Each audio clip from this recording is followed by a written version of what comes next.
Hello. Hello. How you doing? I'm good. How are you? Good. Hang on. There we are. Daniel, how you doing? We can fire. I'm very well. Uh, Look, Abel reached out and said there's some issue with his like university or whatever, so he's got to stay back. There's some mandatory course requirement.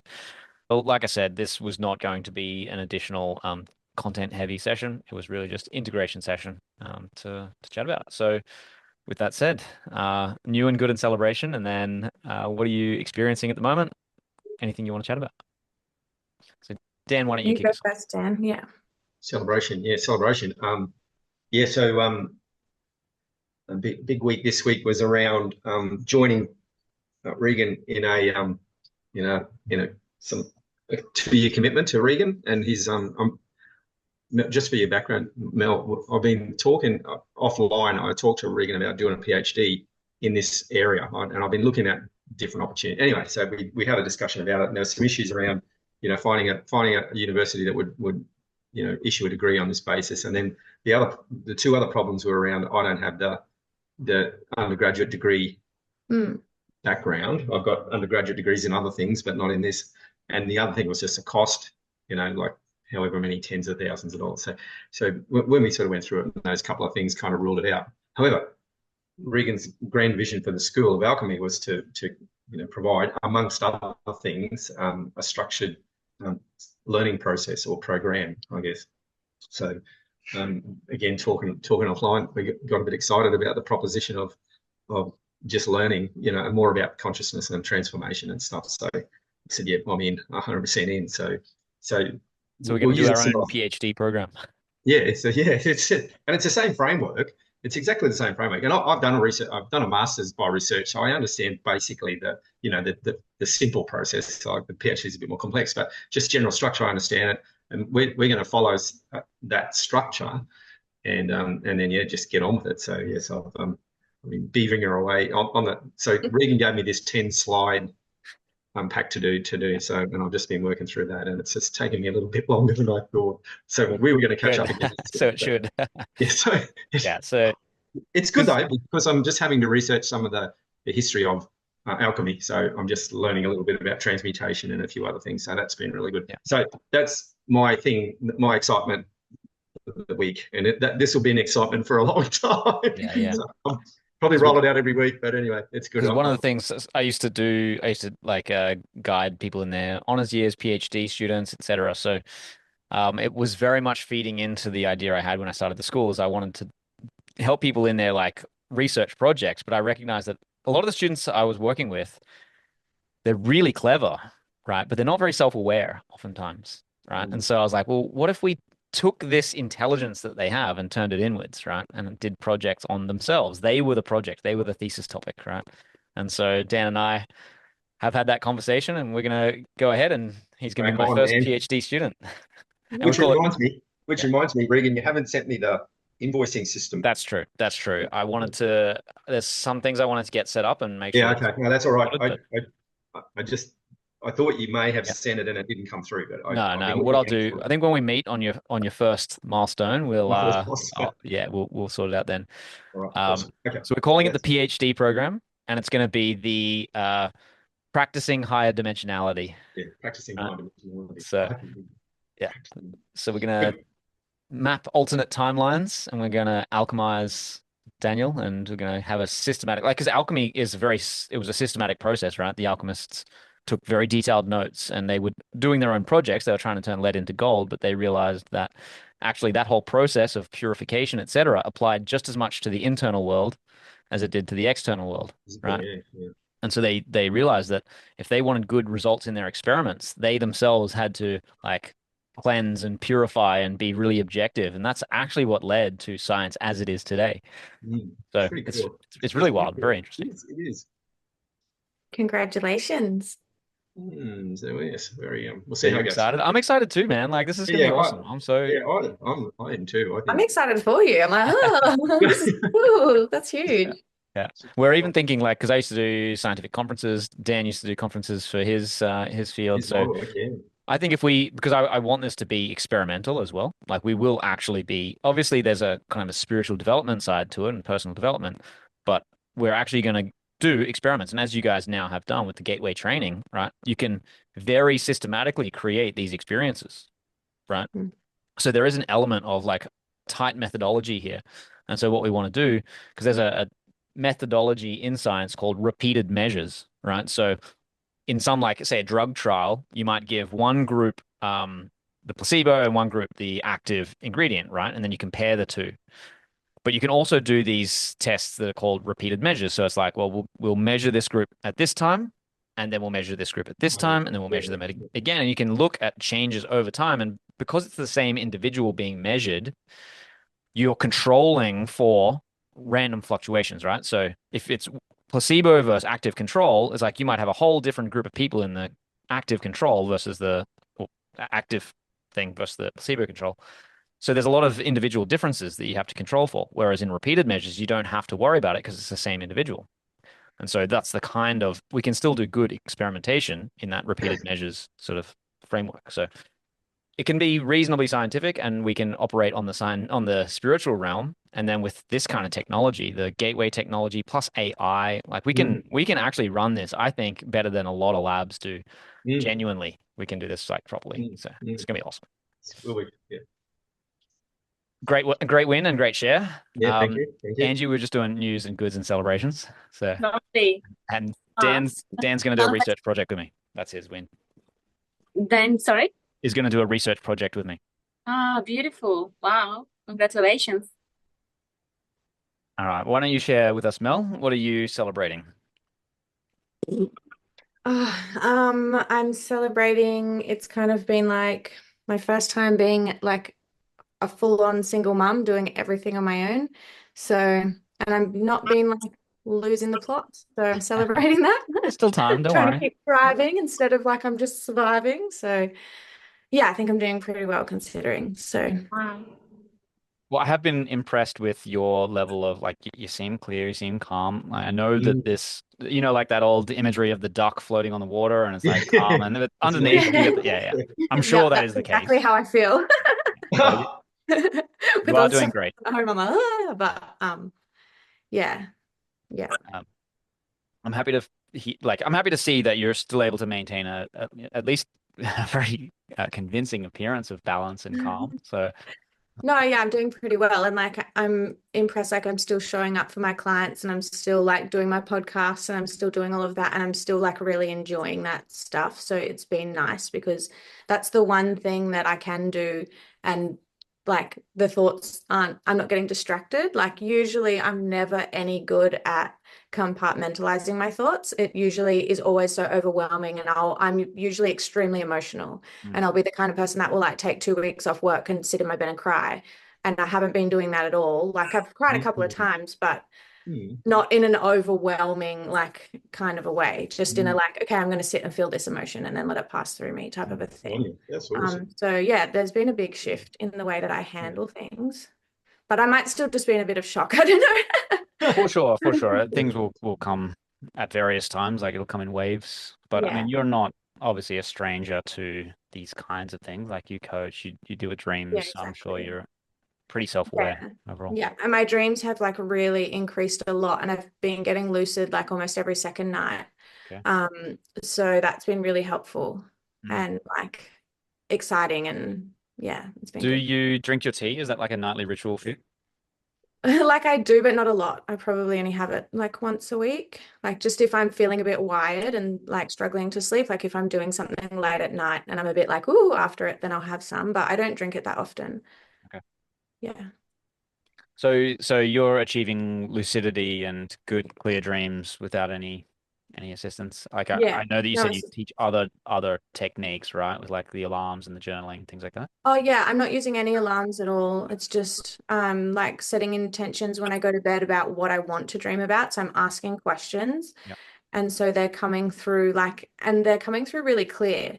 Like not so like I get a lot of like surreal kind of trippy dreams and I'll have to sit and like spend a lot of time trying to interpret them. But these are coming through so clear. Like for example, I was like, give me a dream that will help with my health. And then I dreamt that I had a coach and she gave me like a meal prepped meal. And she said to me, you need to eat the vegetables completely first before you eat the meat of the meal. And so that the greens can go down and like give nutrients to your colon.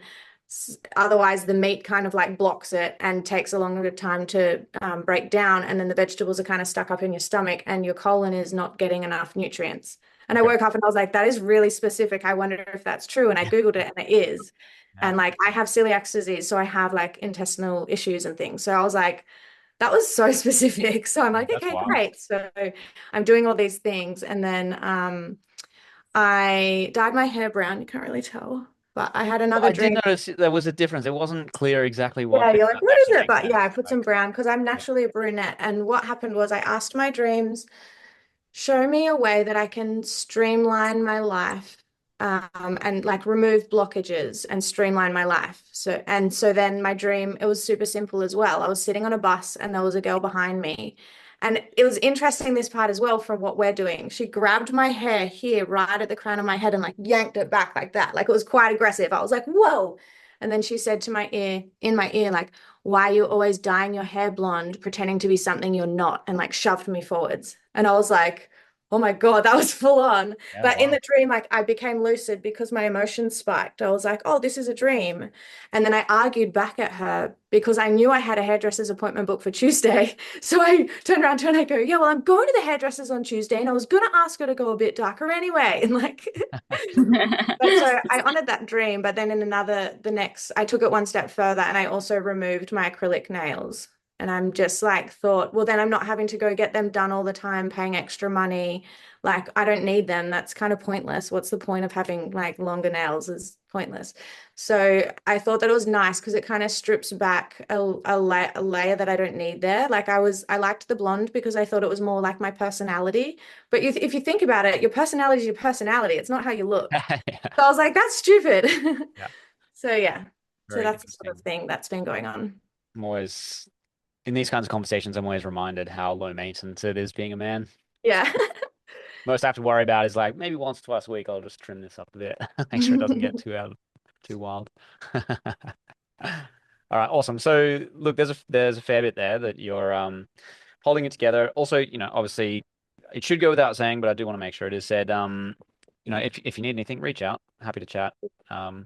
So of course there's that. And I know that you've started the Dream Circle that you were doing. How did that go? I heard from a mutual friend of ours that it was fantastic. So Yeah. that's So I great. do 2 sessions a month. This was just the second month that I've run it. I've done some in the past, but I just wanted to start doing them regularly. Yeah, it was great. People from like in the group that our friend was in, that was like quite a small group, but they were all like kind of the same level with dreaming. So everyone was just bouncing off each other so much. And then in the second group, there was like people from all over the world and a lot more like beginners. Mm. So it was more like me guiding them and like hosting. But yeah, they all absolutely loved it. Got some like really impactful messages coming through for them and like Q&A sessions and things like that. So yeah, it was really good. Wicked. All right, well that's great to hear. Yeah, I've already Angie, got people like booking in for next month. So they're like, yeah, I nice, can't nice. wait. How many people are you getting? There was 6 in the first group, and I think there was like 10 or 11 in the second group. Okay, all right, that's a solid number. Yeah, and I'm kind of like, oh, if it gets too big, I'm gonna have to like really run it myself rather than just letting people kind of chat and stuff, because otherwise there's not enough time for everyone. Yeah, yeah. It's good validation that there is interest in this and that people will tune in. So fantastic. Angie, what are you celebrating? What am I celebrating? And getting through a really big piece of artwork at the moment. The one that I wanted to manifest in the first place. Nice. So I'm just really getting that. And yeah, a lot of different things are kind of happening internally, and it's like just observing a lot what's going on and trying to actually not trying, it's just happening, but applying or understanding what we're learning here in practice. So just observing people's conversations, my own fluctuations, just everything that's happening around, just how everything is playing. And my worldview is changing massively, but like my detachment, my capacity to be content on my own, very I'd say peacefully, and actually not needing people. Like I've spent days not talking at all. Wow. For a South American woman, that is phenomenal. Yes. Yeah, I know. Yeah, it is interesting. I'm just kind of like observing everything, and I don't know. Yeah. That's seeing- amazing. Like you seem super chill, which is great. Very Yeah. grounded. Yeah. And I know that, and I think you told the guys, what was it now, 2 weeks ago, you were in a car accident, Yeah. right? And so there was kind of that question of like, because you said you were calm, you had good I'm perspective. gonna lose it. When am I going to lose it? Yeah. So did anything like that come up? Like, There was a moment where I tapped into, and I noticed that moment when it happened. I started to worry about the insurance, Mm. and I let that, but I kind of like I was able to shift it really quickly. And look, I haven't lost it. I'm like in a really stable emotional state, and I feel like I handle things really well now. I mean, car accident and so many other changes happening in my life, and it's been good. So, yeah. amazing. Fantastic. And I think there's, people like Eckhart Tolle. I'm pretty sure we've had conversations about like Power of Now and New Earth, etc. And they talk about this idea that at some point you just see your worries or anxieties for what they are, and you realize you can put them down again. Ram Dass talks about this as well a fair bit, right? Mhm. You can put them down, and then sometimes you realize actually I don't have to pick them back up, right? And this is what things like psychedelics are really good for. And one of the proposed mechanisms, is that by altering your state of consciousness, you get to see things from an entirely different sort of frame of reference, right? So, and it's that frame of reference that gives you a slightly more objective, obviously it's not perfectly objective, but a more objective view of that thing. And so you just sort of see worry as worry. It's not my worry. It's not me. It's an energy. It's like it's a thing in itself, and you don't have to accept it. You don't have to take it on board. But our habit is definitely there's worry, and you just like hold on to it and give it more energy and focus. But it seems like you've really like gotten to that point where not only can you see it, but you can kind of just move through it, and it's not a thing. Yeah, so the thing is that this is the time or the period of time that's being more extended. Like it's been for longer, right? Like a But genuine also, frame shift, not just like a glimpse. You genuinely yeah, understood. no, it's been there. And I went to Kmart today, and I felt something really strange. It's like I was in a vacuum. Like I was there, but I could see my energy very different to the energy of the environment. And so it feels like when you go into an airport and it's this movement of things, and it's like where you're going, but none of that belongs to you. You don't get distracted or attached to anything. It's a very strange thing that I'm experiencing lately, and I think in Kmart I felt it more because it's a very plastic environment, and Yeah. But it is just interesting, and I'm exploring and kind of like, oh, is this new reality for me, or like what is this? But anyway, yeah, that's what's Well, happening. I think that is a pretty good way to think of it. And we've talked about now the models of that sort of that vortex, that torus that happens when you get all of your, depending on how you want to talk about it, but like the chakras aligned, or and you open up sort of the resonant energy balloon that comes out of your head and in through your feet. You start creating that standing wave, and it changes, or it gives you a more natural coherence within yourself, right? And that you're then, hang on, Ricardo's here. And then that means you're resonant within yourself and resonant with the larger energy system of the earth. Whereas most people aren't. Most people are in a sort of a decoherent state or like a very chaotic state. But the more you sort of like reinforce that, the more you're out of coherence with the rest of, let's say, society. You're not on their energy level anymore. And actually, the more you break out of it, it kind of reinforces itself. So you continually reinforce that distance. So it is kind of like being in an entirely new reality, right? And so then when you go away and you look at movies like The Matrix or Everything Everywhere All at Once or whatever, like you start to see the Matrix, right? In your own life. You realize you were on those energy levels, but now you've kind of separated, you've broken out. And so that's kind of what we're doing. That's the whole point of this kind of process.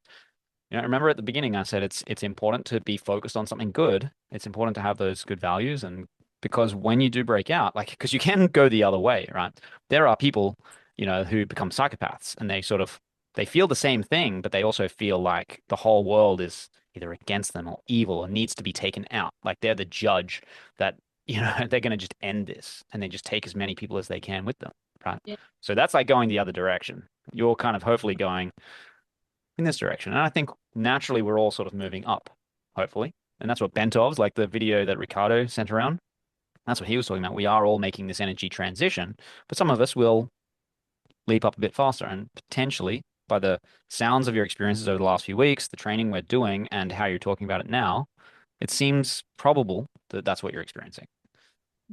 And I can remember from my own experiences, happily, like, it's been near on a decade since I had that exact experience, and it has been quite a persistent one. You have lapses back and you feel whatever, right? It's not as though you become some like ethereal entity, but there does seem to be like a persistent state you can get into where you stop caring about basic norms and what people think, and right, and there can be a huge relief. But it comes with a whole bunch of other challenges. So it's not all, sunshine and daisies, but you do put away a lot of stuff that the massive humanity, sort of like that lowest common denominator mentality, kind of carries around. So awesome. It's great that this is a lingering reality for you. It means there's genuine change happening. Yeah. Awesome. Happy to hear it. And that's a great celebration. Welcome, Ricardo. You are muted, my friend. Or it's actually, yeah, it's an audio issue. You're not muted. Okay, you should hear me now. Yes. Yeah. So we've just been doing the new and good and celebrations, and we don't have any like major material for today. We're just going to do an integration session. So it's just a chance to chat and bring up whatever. So you're right on time, Mr. Wizard.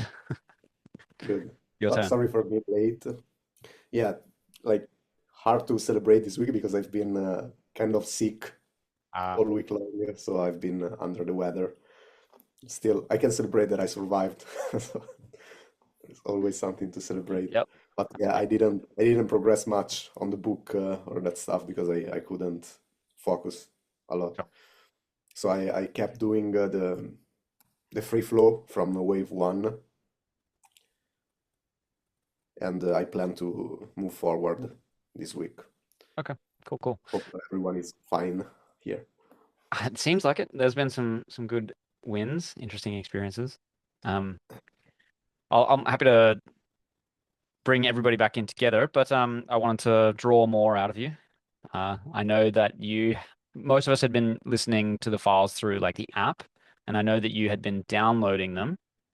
So I was curious if you had explored the contents of those files and you'd seen anything just from an audio engineering perspective that perhaps we're not really privy to. Not yet, but it's still something that I want to do because I think it would be interesting to try to reproduce that journey. Yeah.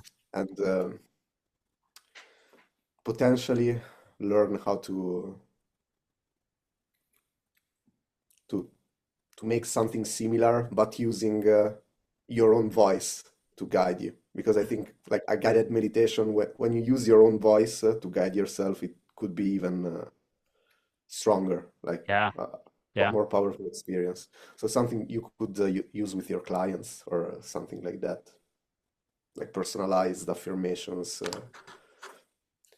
And also because we have much more audio technology nowadays, so I'm sure someone has already done it, like make those kind of tracks more advanced. Not that it's necessary, but could be useful. Well, there are a lot of, like, if you just go onto YouTube and you like search healing frequencies or whatever, a lot of them use the binaural technology. So I think it's become reasonably commonplace. And they try to get it at those like 440 hertz or 432. I forget which one it is, like that, the healing frequency. And then, paired with affirmations, and people do it around healing or money or whatever it is. So I'm pretty sure that kind of stuff is out there. And is pretty popular as well, but I'm not sure how well they've deconstructed the elements. So I'm really curious to hear your perspective when you get a chance to play around. Maybe there is no scientific research behind the YouTube tracks, so maybe it's just someone who's going with the flow and producing some sounds that feel good to them, but there is no scientific research behind them. Something that I was digging in the past is solfeggio frequencies. I don't know if you guys are familiar with it. Could you repeat it? What was it called? Solfeggio frequencies. Not familiar. Is It's anyone else? So it's the frequencies that are it's the frequencies on which Gregorian chants are based. So it's 6/9 frequencies that are supposed to have a specific effect on your chakras. And sorry, my voice is not at its best. I'm sure you can tell, and there is a research, a book that I read by Leonard Horowitz, which is called 5 to 8. The Book of 5 to 8, which is the frequency of love. He says that 528 hertz is the frequency of love. So it's the core frequency around which everything revolves. And in order to reach these frequencies, you have to tune your instruments to 444 hertz, not 432. It's something worth exploring. Maybe I can share with you some material. But Yeah, I was playing them like around my house, like just having it quite low so that it's not annoying. But I notice it calms my children down, and I will play them like at nighttime while I'm sleeping and just have like beautiful dreams, wake up feeling really good. Yeah, that's also something that I do. I used to play them at night, so they give me this nice effect, this nice sleep. So it would be interesting to see if it's possible to blend the principles of binaural beats with solfeggio frequencies, but with some scientific background, because you can find as many tracks as you want on YouTube, but because you, Regan, are a neuroscientist, maybe we can find a way to make it more science-based. Well, I've just taken on a research student who might be interested in helping you out. So Dan and I, we've been talking for a while because Dan's worked with me now for, well, 6 months, and then we had a break, and he's come back for this, and we're going to actually do like reasonably serious research, similar to like a PhD program. And I think it's this stuff that's inspired it. And obviously I'm very interested. So we could have some kind of collaboration where we look at, because, there's like the field of cymatics. So looking at the way that sound actually manifests patterns in physical reality, which obviously isn't the same as, how we manifest it internally or neurally. But man, there's so much to explore. I'd be super keen. And, if Dan wanted to do some research and find out what the current state of affairs is, if you've got the audio engineering, we can get AI to troll through, research literature as well. I'd be really happy to help pull threads together and provide any kind of guidance or insight that I can. So I'm super keen to know more about this stuff, especially with having you guys, with your interests and expertise. It'd be perfect. Would be interesting to, maybe we can make the gateway experience a bit more advanced or something like that. I think there's real scope for applying it, for spreading it, for helping people use it. I think there's a lot of scope here. One thing that I found, when it comes to research is just figuring out what the right question to ask is. That's the real hard part, right? Because yes, there are these frequencies, and yes, you can do like guided meditations, and there are these YouTube videos, and we know there's cymatics, but it's like, what question? How do you ask the question? Right. And then once you've got the question, it's a lot easier to say, well, okay, well, here's how we approach it. So I think it sounds like we've got a lot of raw material. What we need to figure out is what kind of questions are we trying to ask? So the good thing about something like this, the gateway program or process is like, can we make altered consciousness a systematic tool for, consciousness exploration, right? That seems like a pretty fun question, and it's been fun for me. And then we've got like Mel's tea to add to the experience, and all the experiences you guys have shared. Certainly seems like there's something here. Now, does it integrate well with Bentov's theories and all of that? Who knows? Maybe, but it seems to do something. And so I think if we get serious about this, and start to figure out what audio we can engineer, there could be some amazing questions to ask. Right, because we can do it systematically now. So Yeah. If you've got ideas or you got questions, man, I'm absolutely all ears. Yeah, I mean, I would be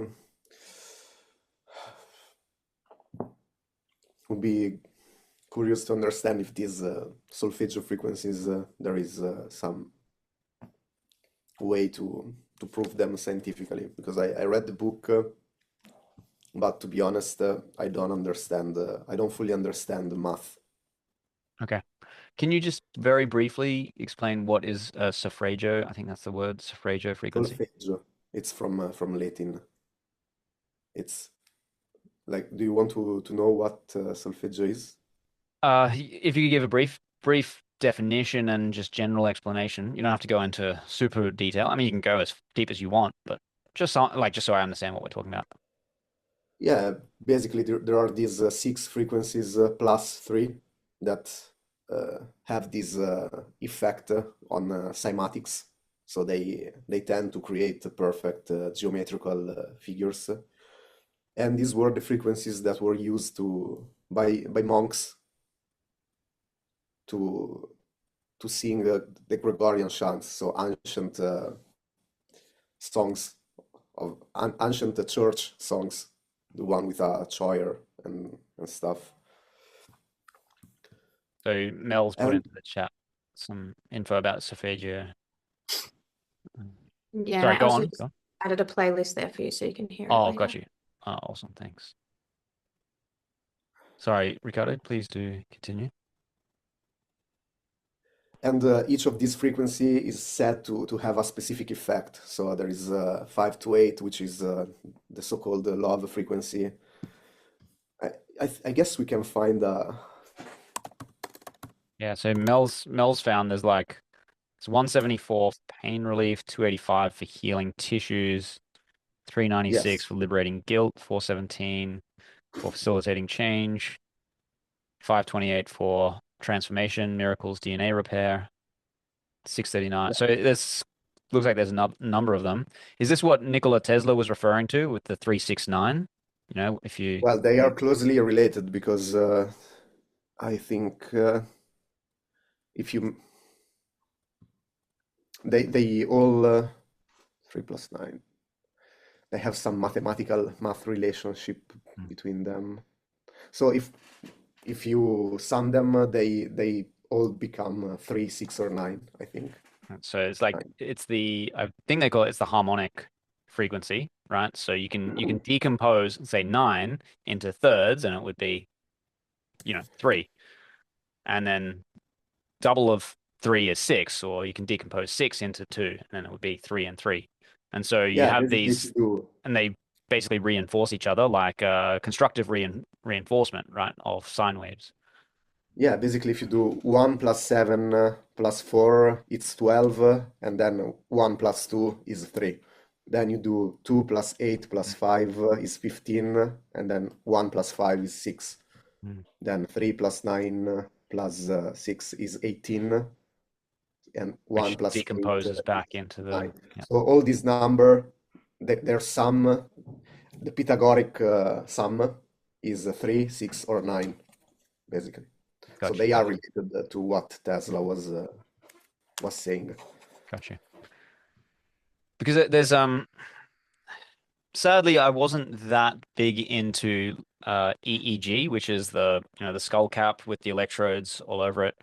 I did some training with it, but what they're basically doing is they are looking for electrical signals which have like a wave form, and what you can do is decompose those waves into, like, there's the spectrum and there's the frequency, right? So basically you can do what's called a Fourier transform between like frequencies and the spectral analysis.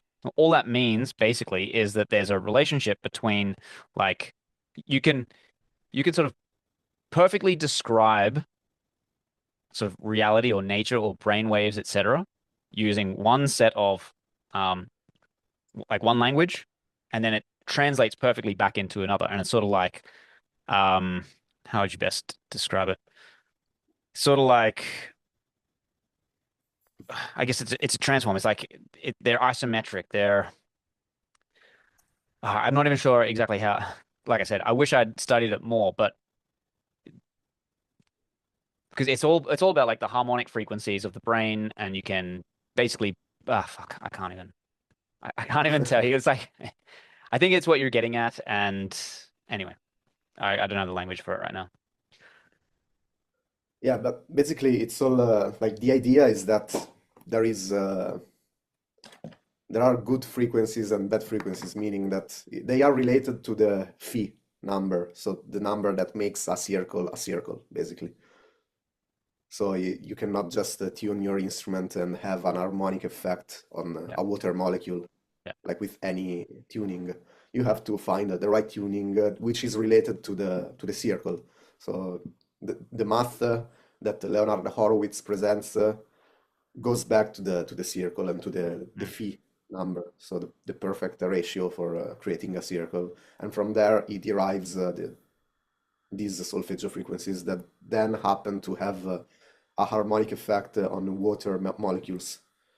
And because we are made of basically water, well, we are made of magnetic fields, as we learned, but if we take it a step back, we are made of water. Yeah. So some frequencies will have a harmonizing effect on us, and some frequencies will disrupt us. So it then gets into, let's say, psyops, which Yes, I'm I familiar like with these. because I like to hear about that, and to a certain degree, I think that's true. And the fact that modern music is tuned to 440 hertz, it's not by mistake. So it's like something that is meant to disrupt Yeah. the It creates chaos at a harmonic, cellular level. create chaos in humanity to make humanity more enslavable. Yeah. Yeah, it's true. And because a lot of the frequencies, right, they perfectly resonate in like the church spires and out of the bells. And so these were the things that humans, when we built cities and towns, we would often build them around these amazing structures like churches. And so that the acoustics within them would resonate at these natural frequencies, right? Yeah. And then we went into this more like, at some point, we've kind of left that behind and moved towards, as you say, the modern music tuned to a very different frequency, which does not have that same effect on the human mind, on the human, like us at a cellular level. And this, as you say, there are theories about this, why and how, and etc. But yeah, it's really interesting. Like if you look at the acoustics of the church, like they were clearly constructing these buildings and bells and things like that because of their harmonic properties. Probably not the only reason, but it was certainly a part of it. Yeah. And also there is like if you pay attention, you can feel the effect. I mean, Yeah, not for 100%. the masses can feel basically nothing because they are completely unconscious. But like the more you become aware, the more you feel the effect of modern music, or you feel that some music has a soothing effect. For example, Imagine by John Lennon. If you pay attention, it's tuned, it's sharp, so it's tuned to 444 hertz. It's not perfectly tuned to 440. So if you want to play over that tune, you have to make your tuning a bit sharp. And you can feel that that song has a particularly soothing effect. While if you listen to modern trap music, you can feel that your cells are screaming Yeah, you feel for help. anxious. You feel like, Anxious. yeah, Yeah. yeah, for sure.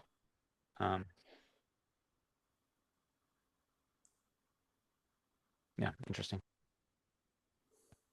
Well, Well, this is, I think, part of what Angie's been tapping into, right?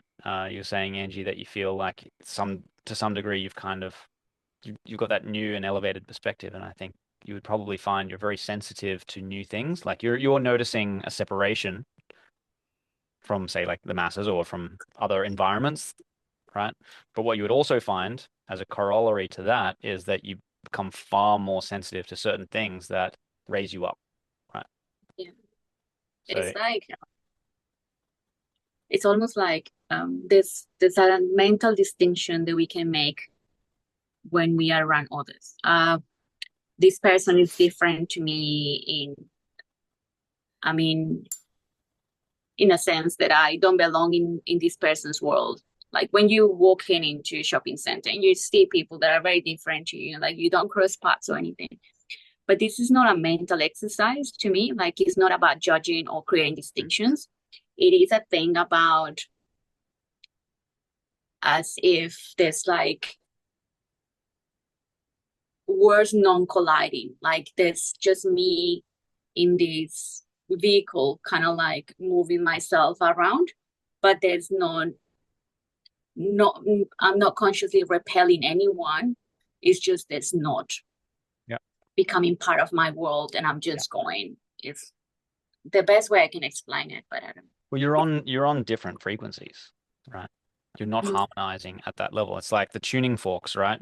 If you get two tuning forks that are tuned to the same frequency and you start vibrating one, it will have a sympathetic resonance with another, right? But if you have them at two different frequencies and you start vibrating one, the other one doesn't respond. And so it's a genuine vibrational difference. You are genuinely operating at a different frequency than many of the people that you're interacting with. And that's why it does feel like the world starts to kind of part around you, right? And it's Yes. I watched The Matrix again recently, and I do this reasonably regularly. But there's that important line when Morpheus is talking to Neo, and he says, do you want to know what the Matrix is? And he says, it's all around you. It's everywhere. It's it's in everything, but nobody can be told what it is. You have to be able to see it for yourself, right? So if you tried to explain to people that you meet what you're experiencing or anything, really, anything, it doesn't matter what you say, they just genuinely cannot hear you. And it's a very bizarre experience. And because it took me a long time. At first, I knew it intellectually that you can't even properly communicate to people when you're not on the same wavelength, right? But it's really jarring because you want to so badly because it's sort of like it's like if you've exited the Matrix, you're like, no, you're living in a dream world. Like this is not real. But because they have no concept, it's like a fish in water. You're trying to explain water to a fish. There's just no frame of reference for them to understand. And so it actually can be quite even a lonely experience. So hence why it's good to do it in groups here like this, because at least we may not be in the same physical realm, like we're obviously all around the world, but vibrationally we're actually much closer in frequency than people who may be literally sitting next to you or in the same shopping center, etc. And I think this is a really important part of the world's evolution that we're currently going through, is that we've always existed in tribes. So even if you were, say, on a different conscious plane to people around you, you were constantly reharmonized. You were reintegrated with your close physical peers because there was really no other option.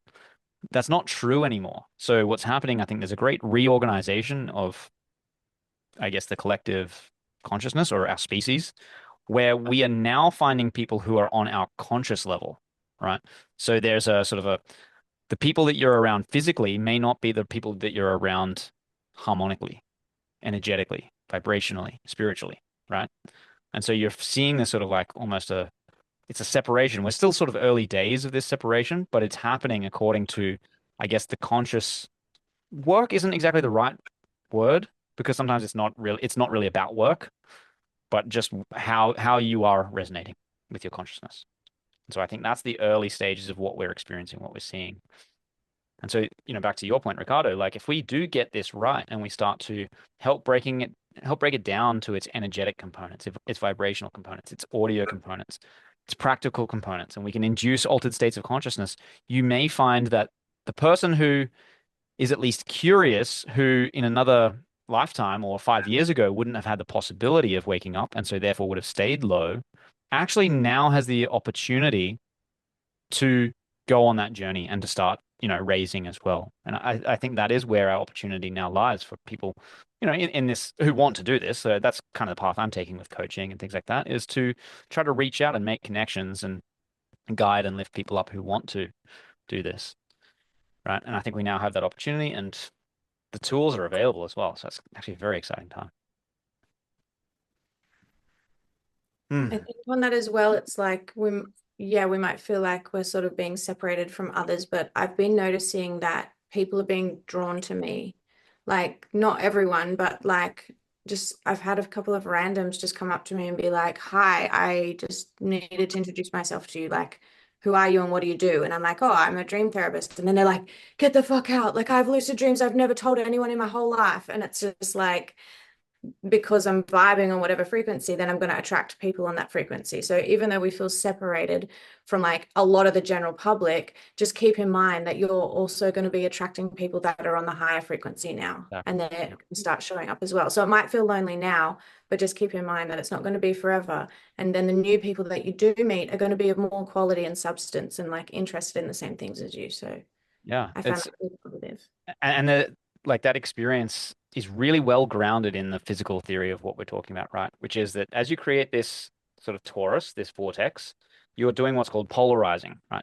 There's polarization is happening. And so when you aren't coherent, you can't really polarize. So you become sort of like, there's that chaotic state, right? It's destructive interference. But when you do harmonize and become coherent, you polarize. And what polarizing means, just like a magnet, it has that repulsive element and it has that attractive element. So in order to properly attract into your sphere, right, the right people, the right environments, the right, situations, whatever it is, circumstances, there has to be both. You have to be able to repel so that you can then attract, right? And so hence why a part of this process is a part of it is letting go. Mm. You have to let go of things that were keeping you in a sort of a certain vibrational state. Mm. And that's the repel part. And that's really painful as humans, right? We have attachment issues, let's say. And so we do hold on. And that is one of the things that keeps us in that low energetic vibrational state. But when you let go, then you allow yourself to rise up, and then so you're repelling, then you're allowing yourself to then attract. And so clearly, Mel, that's what's happening to you. Angie, you may find at first it feels like the parting of the sea, right? Whatever, and there's a repulsive force, but very quickly that will turn into the attractive element. It takes time, but it happens. So I'm not sure if I did say this, Ricardo, but yeah, today is really just, it's going to be an integration session, so there's no particular agenda here. But if you guys have been practicing or if you've been reading, please do feel free to bring stuff up. It'd be good to have at least some part of this on topic, but no, it's good for us to just have some space to not be constantly cramming new information. Go ahead. I wasn't really happy with that Kundalini syndrome aspect. Yeah. Yeah, of the that was a bit disturbing. Okay. I read it and I thought that's disturbing. Okay. What element disturbed you? Well, just how negative it was. Like, so the risk around, falling into something not so nice was, and they've got cases of people who suffered that syndrome, and I thought, well, okay, it's good to be aware of it. That's fine, but is there some way we can mitigate the risk of falling into the syndrome? Or yeah, it's a really good question, and I think it's really important actually that this kind of conversation happens a lot more, because the reason there is a massive risk is because we've fallen into kind of a pharmaceutical model of reality, right? Yeah. And, I went through the degree where it's, like the clinical stuff, etc.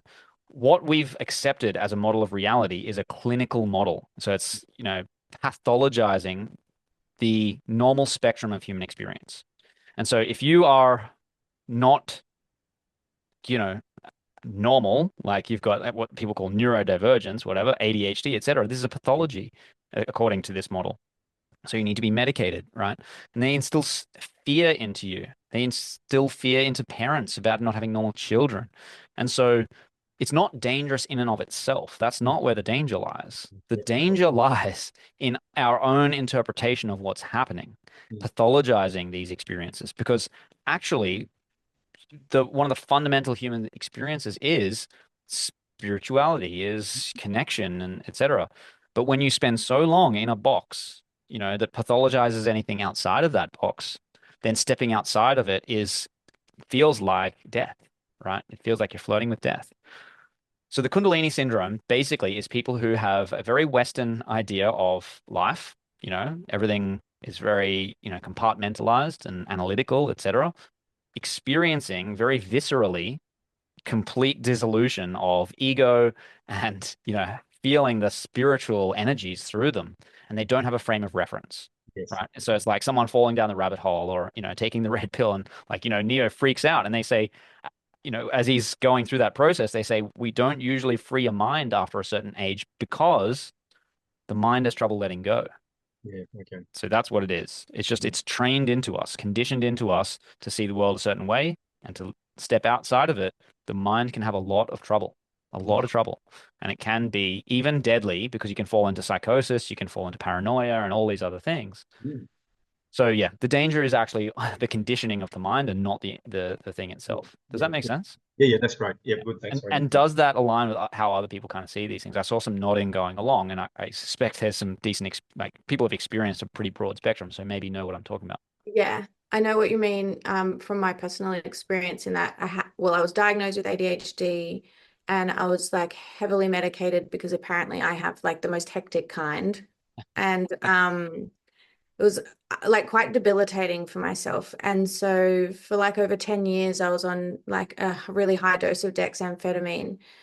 And I had to come off it when I was pregnant. And then in between kids, I went back on it because I just felt like I couldn't function at work. But I was working at Centrelink in systems. I was told like what time I could go to the bathroom and everything was very like, you need to fit in this box. Yeah. And I couldn't, like I'm very creative, intuitive, like weird person. So yeah, but the thing that I noticed is when I do take those medications, it's like my intuition just dries up and my dreams dry up and I feel like I'm just like a walking shell almost. Like I'm super productive and I can be very intelligent and I can absorb everything. So it feels like I'm winning at life because it's like, oh, she's doing all the right things now and doing well at work and getting promotions and everything. But when it comes to like living from the heart and trusting my gut and my intuition and coming up with creative ideas and like having like a bubbly, sparkly personality, that just all goes in the bin. And I feel like that's like the parts of me that question things and come up with creative ideas where you kind of think around the stuff you're being taught, that it just went away. And I would just kind of do what I was told, like a little robot. So yeah, everything you're saying like resonates a lot for me.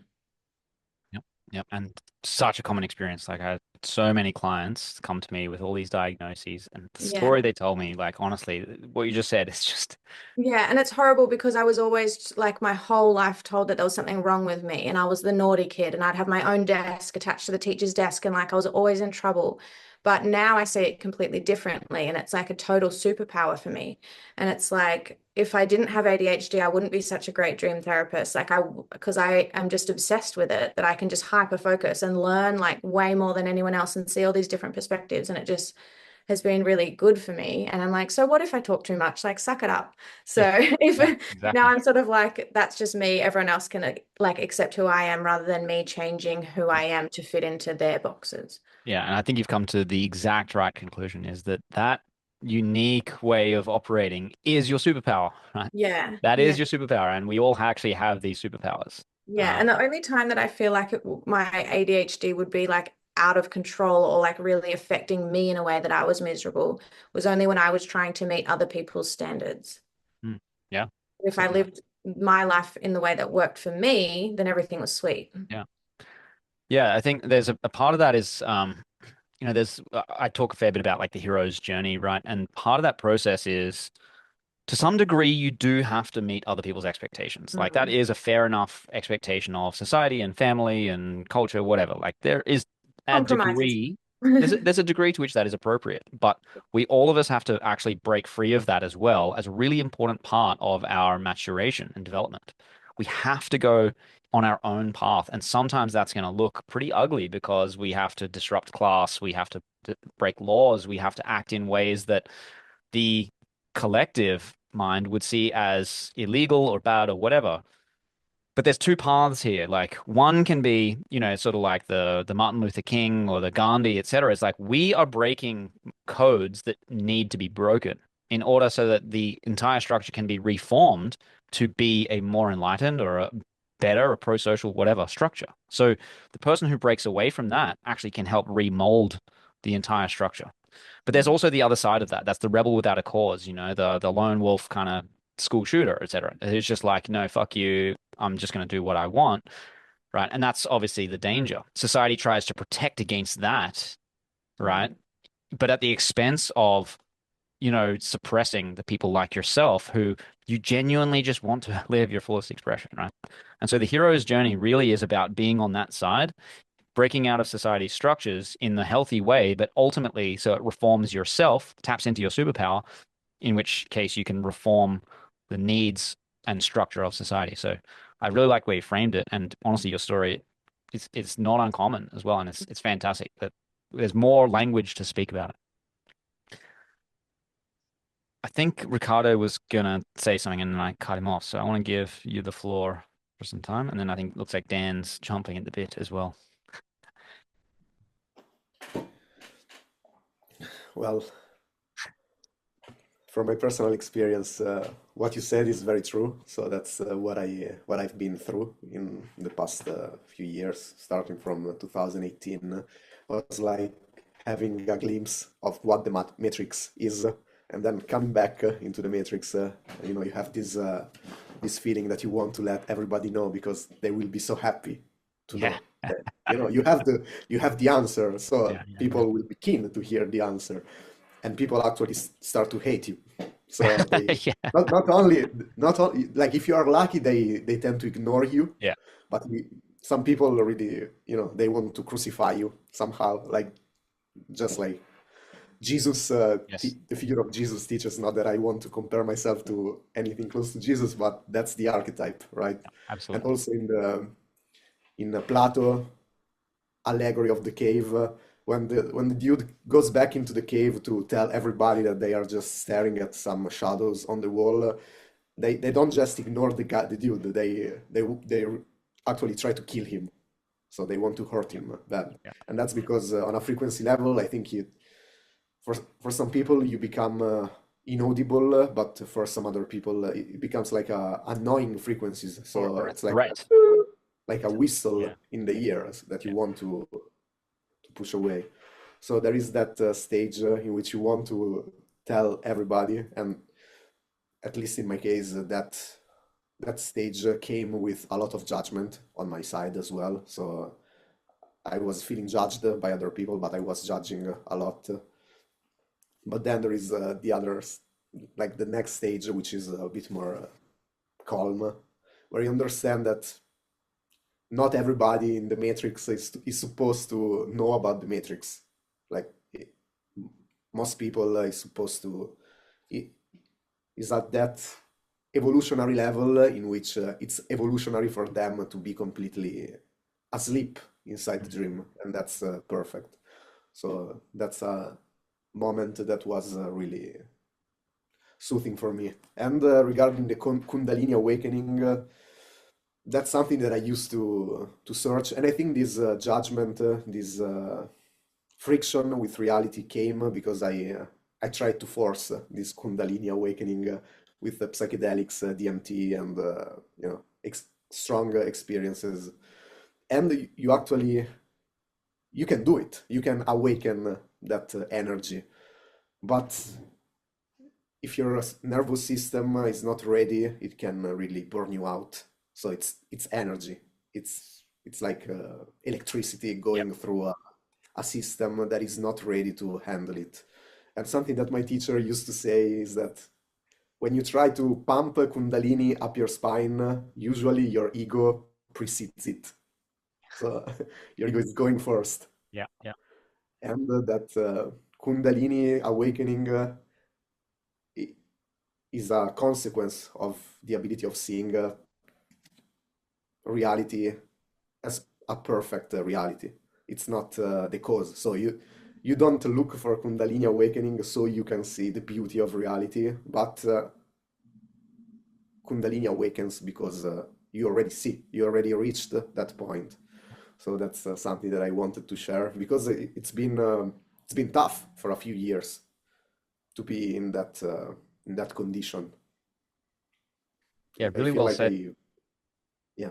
Really well said. I really like the analogy of, the electricity flowing through, and your nervous system has to be at a certain level of, I guess it's purity, and it comes back to that alchemy idea, right? We're trying to purify ourselves because if you put a whole bunch of energy through a system, it's like a light bulb, with the filament, and there's a surge, and if the filament can't carry that energy across it, then it burns out. And I definitely experienced that, right? Because it's a lot of energy, and if you're not pure, if you're not able to carry it and keep your ego out of it, then absolutely it can wipe you out. It's really challenging. But the feeling of that electrical energy is pretty wild. Yeah, it's like energy goes in the lines of least resistance. Yeah. So if you are an angry person or a judgmental person and you ask for that amount of energy into your system, it will make you more angry, more Correct. judgmental, Yeah. until you are given the instruments, which for me was inner alchemy. So that work of inner alchemy, in order to transmute those patterns so that energy can flow in a more healthy way. That's an ongoing process, so it's not a work that is finished, but at least if you do it, you reach some peace of mind. While I see many people, they get like addicted to psychedelics because they think the answer is there. That can be helpful, but I think you need effort. So if there is no effort, there is no increase in awareness at some point. So you start to going back, actually. That was something I was going to respond with, but I think you've really nailed it. I think you speak very clearly on the matter. So well said. Dan, did you have something you wanted to jump in with? I just wanted to pick up on Mel's comment earlier. I've just got this cartoon I want to screen share. Can I just share a screen, please? You shouldn't need my permission, but oh, okay. I'm just can you see this one? yes. Yep. Right. So this is a thing I picked up years ago, and I've been going on about it. So it's about the fundamental problem with education. And so this guy here is doing an examination, and these are the people in the classroom, and they represent the diversity of people in a classroom normally, right? So the exam is climbing a tree. So the only person who's going to thrive is the monkey. Everyone else is going to fail because the exam is only about climbing a tree. So it just picks up on that point, Mel, that you made about being a bit different or whatever that looks like, right? It's just more about the system that is trying to funnel people into a very narrow pathway, and then everyone else is either dumb or stupid, or they've got some affliction, ADHD or whatever it is, but it's not. There's a diversity that education just can't pick up, and then all these wonderful people are falling outside of it, and I just find it crazy. I can't understand why we can't have a system that can accommodate that diversity and bring the best out of all of us, So yeah, I just thought that would be handy just to share that. Yeah, I definitely felt like the elephant back in the day. I think things might start changing soon now that with ADHD is becoming a lot more common. It was sort of only like me and one other naughty little boy. We were just always singled out. But now there's like tons of kids that have it. So hopefully they're, starting to see things and shift the way that the system works. Yeah, well, I think we're seeing both, right? Because part of the reason why there is so many more is we've allowed that mental model, the pathologizing sort of medical model, to classify effectively all human behavior as something that needs to be. Yeah, everyone thinks they have ADD, but they don't. They're just like stressed out, eating plastic food, like all the Right. things that are Yeah. adding to it. And Right. they're just stressed out, right? Exactly. So we have a poisoned environment, right? We live in a digital, technological, fake food, poisoned air, water, etc. It's unsurprising if it would be more surprising if anyone actually survived this kind of Yeah. intact, right? Exactly. But to Dan's point, there is no reason in nature that we can't have the kind of education that we need. And part of my goal here through the School of Alchemy is to actually reverse this model. I said at the beginning, when I was training sort of honors students and PhD students, et cetera, like these are very intellectually gifted people, but not necessarily self-aware, not necessarily intelligent in that way. And I think the true education is to know thyself. Right. And so if we took that as the model of education, is to know yourself and to develop your characteristics so that you can thrive, right? Then you contrast that to this cookie cutter factory model, right? Where everybody has to climb the tree, even if you're a fish or a penguin, right? That obviously is going to fail for most people, but it works at scale because enough people can do enough parts of it that you can get your factory workers and your Centrelink, systems officers and people to work front desks. But we are now going through a transition between automation and artificial intelligence, and we can set our systems up so that the true education is the know thyself. Right. And I think if we go to that model, we will see a level of human flourishing that is practically unimaginable and is genuinely unimaginable to most people because of how we've boxed our thinking in. So there's no reason in nature we can't have this. There is a good reason in terms of political structure, economic structure, et cetera, why we do not. Right. That's that's a rabbit hole. That is the rabbit hole, actually. But I think we now have an opportunity, but we are splitting into. I kind of see how that more diagnoses mean more people are being captured into this system, but it also reveals the predatory nature of this system, and enough people are waking up to say, well, I'm not going to be a part of that. But that doesn't mean that a whole bunch of people are not going to still be caught in it with no real end in sight, right? So I think we're splitting. The good thing is, on the one hand, percentage-wise, it may only be 5%. That seems to be actually approximately the stable figure across human history. It's about 5% of people who really do break out. But the truth is that 5% of 8 billion is the largest number of people who have ever existed. Like, it's a phenomenal number. So even if it is a small percentage in terms of just